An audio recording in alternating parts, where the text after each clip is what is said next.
এটা কারো কোনো সমস্যা নেই তো? একদম জলভাত প্রশ্ন, কোনো সমস্যা নেই, একদম সহজ হয়েছে প্রশ্ন, একদম সহজ, একদম সহজ হয়েছে। কি স্যার আসার পর থেকে শুরু করে দিয়েছে? এই অঙ্কটা কি হবে স্যার? জলভাত প্রশ্ন হয়েছে, কঠিন হয়েছে স্যার প্রশ্ন খুব। এবার জিজ্ঞেস করতে কি কি কি সমস্যা হয়েছে? স্যার এই অঙ্কটা একটু বলে দিন না। এটা ক্লাসে কতবার করিয়েছি? কতবার করিয়েছি ক্লাসে? হ্যাঁ, জিজ্ঞেস করছি কতবার করিয়েছি? স্যার এই অঙ্কটা তো করাননি আপনি ক্লাসে। করাইনি একবারও?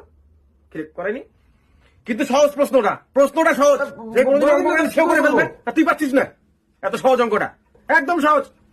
জলভাত আমার প্রশ্ন হয়েছে একদম। সবাই করে, কোনো সমস্যা হলে এই অঙ্কটা স্যার। আবার তোর কিসের সমস্যা হচ্ছে? বারবার করে কারোর কোনো সমস্যা হচ্ছে? তোর এখানে সমস্যা হচ্ছে? স্যার হ্যাঁ? স্যার এটা বলে দিন না, কি করে করবো স্যার এটা? এটা কত নাম্বার? 6-3। 6-3।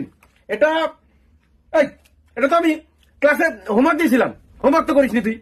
হোমওয়ার্ক করবি না, ফাঁকি দিবি, নিজেকে তো ফাঁকিতে পড়তে হবে না। আপনি করাননি, আপনি যখন পড়াই তখন মনে থাকে না পরীক্ষা হলে এটা কি হবে ওটা কি হবে? করেন, একদম সহজ অঙ্ক, একদম সহজ কর। স্যার ফেল করবো স্যার, বলুন না আরে এটা সহজ অঙ্ক একদম, মানে যোগ করে গুণ করে দিয়ে ভাগ করে দে। হ্যাঁ কি যোগ করে গুণ করে ভাগ করে দে, আনসার চলে আসবে। একদম সহজ অঙ্ক করে ফেল। কি দিয়ে যোগ একদম করবো? জলভাত, কোনো সমস্যা নেই। স্যার আপনি ভালো করে বলুন না, যোগ করে কি দিয়ে? ক্লাসে করাই তখনও মন থাকে না, পরীক্ষা হলে বলছি তাও মন নেই। যোগ করে গুণ করে দিয়ে ভাগ করে দে, আনসার চলে আসবে। সহজ অঙ্ক, হ্যাঁ জলভাত প্রশ্ন হয়েছে একদম। কি দিয়ে যোগ করে গুণ করে ভাগ করবো? কারোর কোনো সমস্যা হলে আমাকে দেখা দরকার নেই, স্যার জলভাত করে ফেল। Sir sir